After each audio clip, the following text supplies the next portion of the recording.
എല്ലാ കുട്ടികളിലും ഓരോ കഴിവുണ്ട്. ആ കഴിവ് ഓരോരുത്തരിലും വ്യത്യസ്തമാണെന്ന് മാത്രം. സംഗീതത്തിനും നൃത്തത്തിനും പുറമെ കുട്ടികളുള്ള കഴിവുകൾ പ്രദർശിപ്പിക്കുന്നതിനും ഞങ്ങൾ അവസരമൊരുക്കുകയാണ് ടാലൻറ്റ് സ്കാനിലൂടെ. Welcome to talent scan.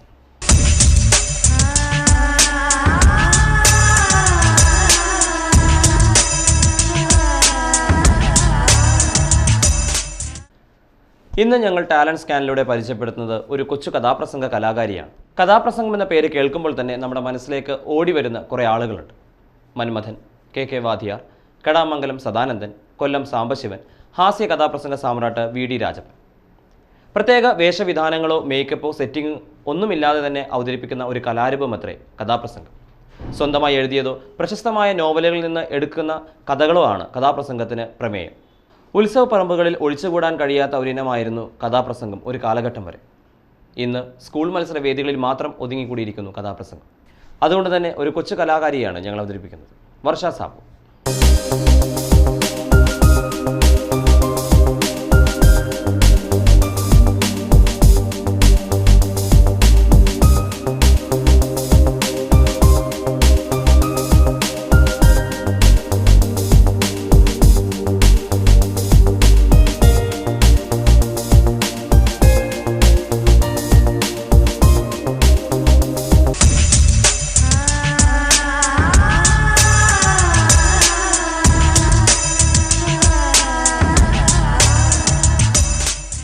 നമസ്കാരം. സഹൃദയരെ, മാതാപിതാ ഗുരുദൈവം എന്നാണല്ലോ ആപ്തവാക്യം. പെറ്റമ്മയും പിറന്ന മണ്ണും സ്വർഗത്തേക്കാൾ വലുതാണ്. കണ്ട ദൈവമാണമ്മ. മാതൃസ്നേഹത്തിൻ്റെ ഉദാത്ത ഭാവം എടുത്തു കാട്ടുന്ന പ്രൊഫസർ ONV കുറുപ്പിൻ്റെ അമ്മ എന്ന കവിതയുടെ കഥാപ്രസംഗ ആവിഷ്കാരമാണ് ഞാനിവിടെ അവതരിപ്പിക്കാൻ ശ്രമിക്കുന്നത്. തെറ്റുകുറ്റങ്ങളെല്ലാം പുറത്ത് അനുഗ്രഹിക്കുവിൻ. രാജഭരണകാലത്താണ് എൻ്റെ ഈ കഥ നടക്കുന്നത്. രാജാജ്ഞ കല്ലിൽ പിളർക്കുന്ന കാലം.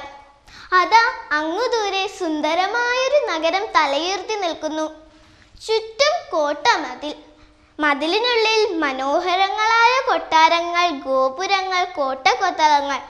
കൊട്ടാരങ്ങളുടെയും മറ്റും ഭംഗി കണ്ടാൽ ആരാണത് നിർമ്മിച്ചതെന്ന് ആരും ചിന്തിച്ചു പോകും.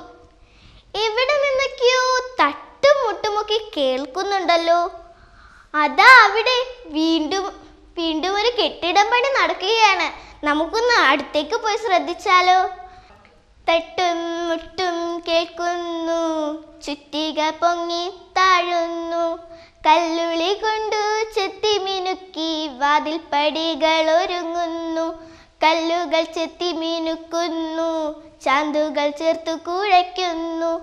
9 പേരവരുണ്ടല്ലോ, 9 പേരും ഒരുപോലെ. അതെ, ഒരമ്മ പെറ്റ 9 മക്കൾ. എന്തിനും ഏതിനും സഹായിക്കാനായി അവരുടെ ഭാര്യമാരും.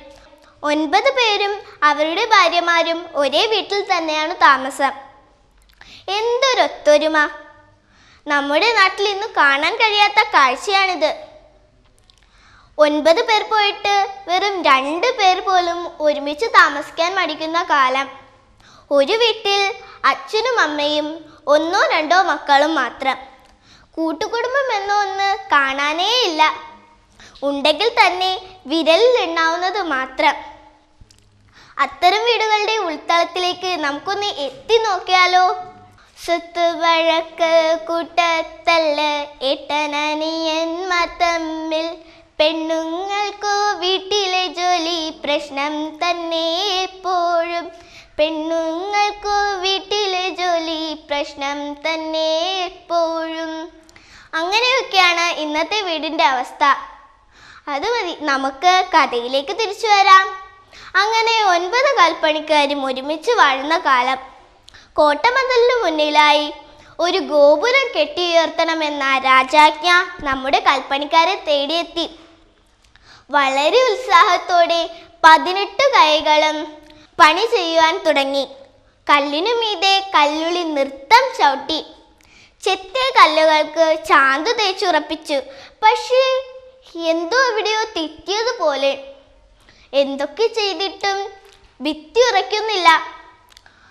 അവർ ആകെ പരിഭ്രമത്തിലായി. എന്തു ചെയ്യണമെന്നറിയാതെ അവർ കല്ലുകൾ മാറ്റിപ്പണിതു നോക്കി, കയ്യുകൾ മാറിപ്പണിതു നോക്കി, ചാന്തുകൾ മാറ്റിക്കുഴച്ചു നോക്കി, ചാർത്തുകളൊക്കെയും മാറ്റി നോക്കി. എന്തു ചെയ്തിട്ടും ഭിത്തി ഉറയ്ക്കുന്നില്ല. പെട്ടെന്നാണത് സംഭവിച്ചത്. ക്ഷേത്രത്തിലെ പൂജാരി വെളിപാട് കൊണ്ട് പറഞ്ഞു, നവവധുക്കൾ 9 പേരുണ്ടല്ലോ, അവരിൽ ഒരാളെ ചേർത്ത് മതിൽ കെട്ടിയുയർത്തുക, അപ്പോൾ മതിൽ ഉറയ്ക്കും. രാജാവും അത് ശരിവെച്ചു. രാജാജ്ഞ കേട്ട് കൽപ്പണിക്കാർ ഞെട്ടിവിറച്ചു. 9 ശരീരവും ഒറ്റ മനസ്സുമായി കഴിയുന്നവർ തങ്ങളിൽ നോക്കി. 9 പേരവർ ഒറ്റ മനസ്സിനാൽ സ്വന്തം മധുമുഖമൊത്തുപോയി. ആർക്കാണു ദുർവിധി വന്നണഞ്ഞിടുക, ഓർത്തവരമ്പെ തളർന്നു പോയി.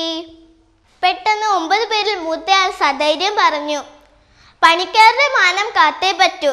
ഇന്നുച്ചയ്ക്ക് നമുക്ക് കഞ്ഞിയും കൊണ്ട് വരുന്നവർ ആരായാലും അവളെയും ചേർത്ത് ഈ മതിൽ പണിയും. അവളാണ് നമ്മുടെ മാനം കാക്കുന്നത്. ഇത് കേട്ട് ബാക്കിയുള്ളവർ ഞെട്ടിത്തരിച്ചു. അവരുടെ ഹൃദയം പടപട പിടിക്കാൻ തുടങ്ങി. കണ്ണുകൾ മുണ്ടകപ്പാട വരമ്പിലേക്ക് നീണ്ടു.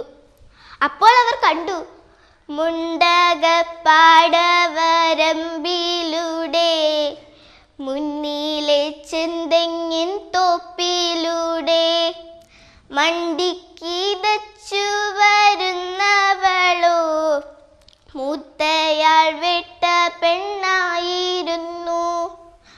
അവൾ അടുത്തെത്തി. ഞെട്ടലോടെ പണിക്കാർ തിരിച്ചറിഞ്ഞു, ഇത് മൂത്തയാളുടെ പെണ്ണാണ്.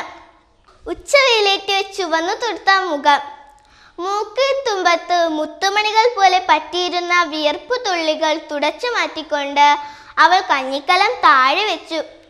9 മൺപാത്രങ്ങളിലായി കഞ്ഞി വിളമ്പി. തൊട്ടുകൂട്ടാൻ കറിയും എടുത്തു വെച്ചു. തൻ്റെ പ്രാണനാഥനെ ഊട്ടാനായി കുഞ്ഞിനെയും മടിയിലിരുത്തി അയാളുടെ അരികിലിരുന്നു.